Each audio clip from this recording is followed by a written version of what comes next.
suficiente para alguma coisa. E eu preciso dizer isso para você, na autoridade do nome de Jesus. Quem trabalha no barro é o Espírito de Deus. Quem trabalha na minha vida e na sua vida é o Senhor.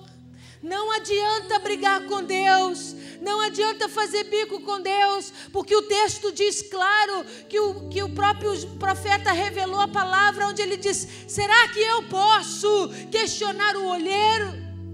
Será que eu posso ter o poder de questionar o olheiro, a forma como ele faz, o tamanho que ele faz e a profundidade que ele faz? Eu, o Senhor, ele diz assim: não poderei eu fazer com vós como fez esse olheiro à casa de Israel? Como barro na mão de olheiro, assim sois vós na minha mão.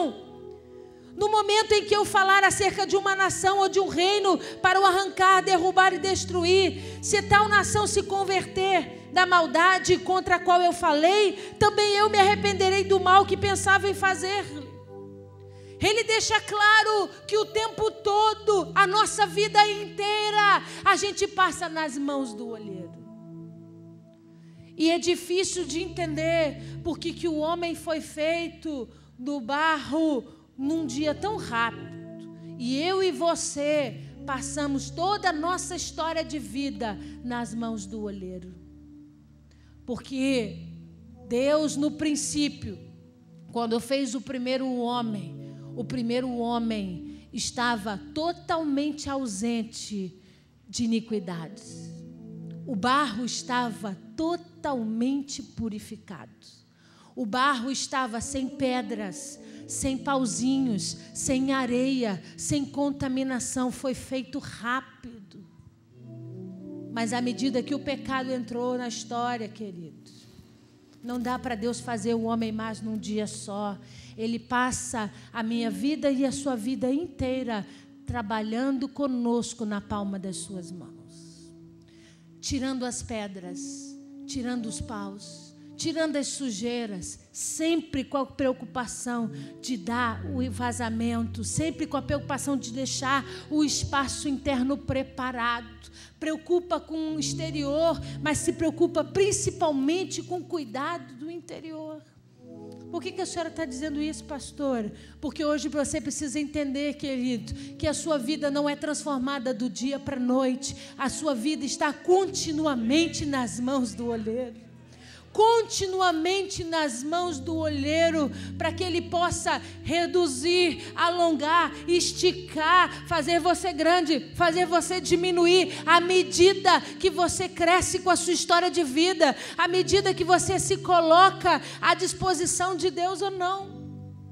Você lembra? Quantos lembram da história de Naamã? Levanta as mãos. Você lembra que Naamã teve que mergulhar 7 vezes no Rio Jordão? Mas quando a mensagem chegou do profeta aos seus ouvidos, ele disse assim: será que não existe outro rio que seja de águas claras, cristalinas? O Jordão tem água amargosa, ou em algumas versões, água barrosa. Ele reclama porque quando o que ele vê é uma água amarelada, porque no fundo do Jordão, aonde Naamã foi batizado, nas regiões hoje, Jordânia, Palestina, é barro, querido. O fundo do Rio Jordão é barro. É por isso que quando as águas se movimentam com força, aquela cor sobe e as águas ficam amarronzadas. Quando Naamã olhou, Naamã falou assim: eu sou comandante da Síria. Eu sou comandante do exército da Síria. Eu deveria poder me banhar em umas águas mais limpas. E o profeta disse para ele: não é aí mesmo que Deus te quer. São nessas águas barrentas que Deus vai fazer o milagre em você, Naamã. E ele então mergulha por 7 vezes naquela água. Quando ele sai das águas curado, ele procura o profeta e diz para o profeta assim: eu nunca mais vou adorar outro Deus, a não ser o Deus de Israel. Você permite que eu leve uma quantidade grande de barro, que eu possa carregar em 2 mulas, para a Síria, para a minha terra, porque eu quero levar esse barro daqui para lá, para adorar ao Senhor Jeová, naquelas terras, naquele lugar. Então o profeta diz para ele que ele podia, e ele monta 2 mulas de barro e carrega para a Síria. Por que a senhora está contando essa história? Para você entender, querido, que todas as vezes que o Espírito de Deus precisa mover a minha vida e a sua vida, ele funciona com um movimento que une 2 elementos importantes, a água e o barro.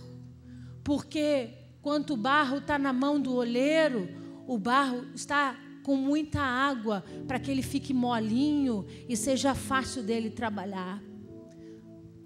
Barro duro, sem água, não dá para trabalhar. Barro duro, sem água, você não consegue formar absolutamente nada. Você precisa da água para poder movê-lo. Você precisa da água para poder formá-lo. Você precisa da água para poder criá-lo do tamanho certo, da medida certa. Eu preciso dizer uma coisa para você: não adianta ser vaso de barro se você não permitir que a água chegue até você. Porque eu posso estar na mão do oleiro continuamente, todos os dias da minha vida, mas se eu não permitir transformação através do Espírito de Deus, que é representado pela água, eu vou continuar sendo um pedaço de barro duro, sem transformação. Mas à medida que a água é derramada sobre mim, eu começo a me moldar segundo a vontade do oleiro. Eu começo a me moldar segundo a decisão do coração do oleiro. Fala para esse irmão que está ao seu lado, sabe o que está faltando? Água. Você entendeu? Para apertar você. Para moldar você segundo o coração de Deus. Para colocar você da forma certa, do jeitinho certo, da medida que Deus quer. O Naamã entendeu logo, quando ele desceu nas águas barrentas, amareladas, ali era a voz profética do Espírito Santo dizendo para nós: quando a água toca o barro e o barro é transformado, a cura, a transformação, a mudança. Por que você acha que na maioria dos milagres Jesus tocou? Na maioria dos milagres houve uma intervenção física de Deus com a pessoa que precisava de cura. Foi com o cego, foi com o morto, foi com a criança que morreu. Por que houve a necessidade de um contato físico? Ali era a linguagem de Deus dizendo: olha aqui, aleluia. É a minha mão de oleiro mexendo o barro. É a minha mão de oleiro tocando o barro, moldando o barro, tirando as impurezas do barro, retirando o que traz impossibilidade dele se tornar um vaso perfeito diante dos olhos de Deus. Você está entendendo? Diga amém. Vai comigo agora, por favor. Em 2 Timóteo, capítulo 2.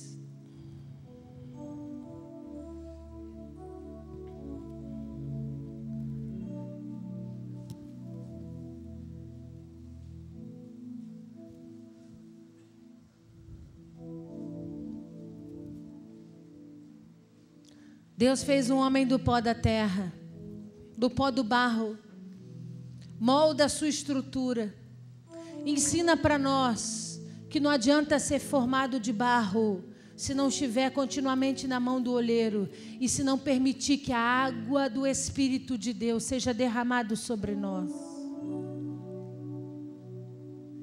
Mas uma pergunta precisa estar latente dentro de mim: por quê Deus me chama de vaso? Você já parou para perguntar nisso, para pensar nisso? Por que Deus chama a mim e a você de vaso? Por que quando Deus olha para nós, Ele não vê um boneco de barro, Ele vê um vaso de barro? Você já se fez essa pergunta? Vamos ler 2 Timóteo capítulo 2, versículo 19 até o 21. Diz assim: entretanto, O firme fundamento de Deus permanece, tendo este selo: o Senhor conhece os que lhe pertencem. E mais, aparta-se da injustiça todo aquele que professa o nome do Senhor. Ora, numa grande casa não há somente vasos de ouro e de prata, há também de madeira e de barro, alguns para honra, outros, porém, para desonra. Assim, pois, se alguém a si mesmo se purificar desses erros, será utensílio para honra, santificado e útil a seu possuidor, estando preparado para toda boa obra. Olha aqui para mim. O que você vê quando você olha para o vaso? Quando os seus olhos se voltam para cá e você olha para o vaso, o que é que você vê nele? O teu olhar procura defeitos. O teu olhar procura rachaduras. O teu olhar procura pedaços rachados, quebrados. E é exatamente assim que Deus nos olha, como vasos. Uns para honra, outros para desonra. Como é que Deus olha para nós?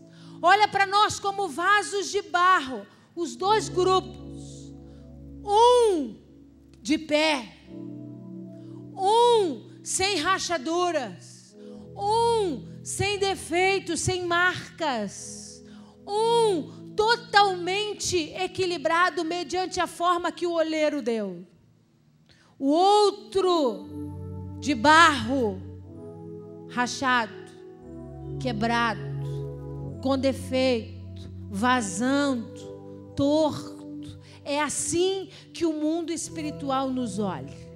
É exatamente assim que o mundo espiritual nos vê. Você é vaso. Diga para esse irmão que está ao seu lado: você é vaso.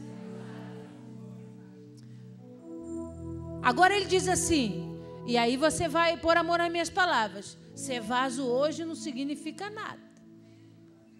Porque ele diz assim: tem vaso para honra e tem para desonra. Você pode ser vaso de desonra. Sai fora, Satanás. Então fica ligado. Ser vaso hoje não dá crédito para ninguém. Presta atenção no que a palavra diz. A palavra diz: o mundo espiritual nos vê como vasos. E a diferença é visível a olhos naturais. A diferença para o vaso de honra e para o vaso de desonra é visível a olhos naturais. Por que a senhora está dizendo isso, pastora? Porque o vaso de desonra tem marcas, o vaso de desonra tem rachaduras, tem partes quebradas. O que isso significa? Significa que ele rejeita a água. Você entendeu? Diga amém. Significa que ele rejeita a água que ele precisa para se modelar de novo. Ele rachou, ele quebrou, ele sofreu traumas, mas ele prefere ficar a vida dele rachada, quebrada, com traumas, do que de volta para a mão do oleiro e se permitir que a água seja derramada sobre ele.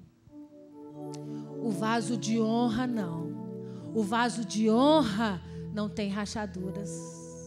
O vaso de honra não tem pedaços quebrados. Pastora, a senhora quer dizer que ele não peca, que ele não erra? Não, ele só precisa dizer que ele aprendeu o caminho. Quando ele se fere, quando ele racha, ele desce, vai lá no oleiro e diz para ele: derrama a água do Espírito, a água que me convence do erro, do engano, a água que me transforma, que me purifica, que me santifica, a água que tem poder para me moldar de novo. Eu quero reconstruir, eu quero novamente voltar. E eu preciso te entregar um segredo essa noite. Lembra que eu disse